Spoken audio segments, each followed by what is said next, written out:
તો વડોદરામાં છેલ્લી ઘડીએ ખરીદીનો માહોલ જામ્યો છે અને ચાર દરવાજા વિસ્તારમાં લોકોની ભીડ ઉમટી પડી છે। મંગળ બજારમાં ખરીદી માટે લોકો ઉમટી પડ્યા છે। આજે ધનતેરસનો પર્વ છે ને એમાં પણ ખરીદી કરવાનું મુહૂર્ત તો છે જ, પરંતુ સાથે સાથે લોકો અન્ય વસ્તુઓ પણ લેવા ઉમટી પડ્યા છે। કુણાલ શર્મા જોડાઈ ગયા છે। કુણાલ, દિવાળીનો માહોલ જામ્યો હોય તેવું લાગી રહ્યું છે, પણ આની વચ્ચે ક્યાંક કોરોના કાળ પણ ભૂલાઈ ગયો છે। અત્યારે વડોદરાના કયા વિસ્તારમાં આપ છો અને લોકો જ્યારે ખરીદી કરી રહ્યા ત્યારે કેવા દ્રશ્યો જોવા મળી રહ્યા છે?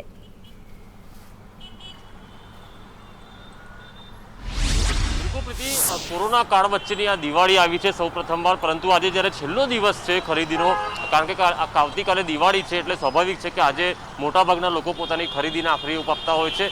આ દ્રશ્યો વડોદરાના જે ચાર દરવાજા વિસ્તાર છે, જૂનું વડોદરા કહેવાય છે, જૂનું વડોદરા કે જ્યાં સોની બજાર છે, મધ્ય ગુજરાતના સૌથી મોટા બજારો પૈકી મંગળ બજાર પણ અહીંયા આવેલું છે। એટલે વડોદરા શહેર ઉપરાંત જિલ્લામાંથી પણ આસપાસના લોકો અહીંયા આજના દિવસે આવતા હોય છે અને ખરીદી કરતા હોય છે। તેના કારણે આપણે નિહાળી રહ્યા છો કે આ કોરોના કાળ વચ્ચે પણ કેટલી ભીડ જોવા મળી રહી છે, કેટલા વાહનોની લાંબી કતારો જોવા મળી રહી છે અને હજુ તો ગ્રાહકો આવવાની શરૂઆત થઈ છે ત્યારે આ માહોલ છે। એટલે સાંજ સુધી એવું કહી શકાય કે હજારો લોકો આ ચાર દરવાજા વિસ્તારમાં આવશે ખરીદી કરવાને। ક્યાંક અકળેટડ ભીડ જામશે। કેટલાક લોકો માસ્ક પહેરતા હોય છે, પરંતુ કેટલાક લોકો હજુ પણ માસ્ક પહેરવાનું જરૂરી નથી માનતા અને તેની વચ્ચે ક્યાંક જે રીતે અગાઉ વડોદરાના પ્રભારી વિનોદ રાવ પણ કહી ચૂક્યા છે કે જ્યાં દિવાળીનો તહેવાર આવી રહ્યો છે, સપ્ટેમ્બર, ઓક્ટોબર, નવેમ્બર, ક્યાંક કોરોના કેસ વધારી શકે છે, પરંતુ જે રીતે હાલ વડોદરામાં કોરોના કેસ ધીમે ધીમે ઘટી રહ્યા છે અને ગોત્રી હોસ્પિટલમાંથી તો એક કોવિડ વોર્ડ પણ બંધ કરી દેવામાં આવ્યો છે।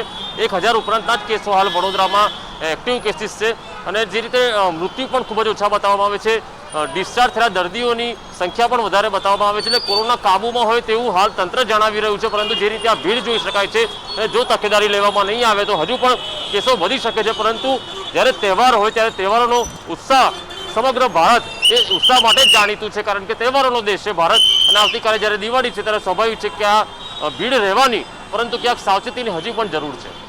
બિલકુલ, આભાર કુણાલ તમામ વિગતો માટે।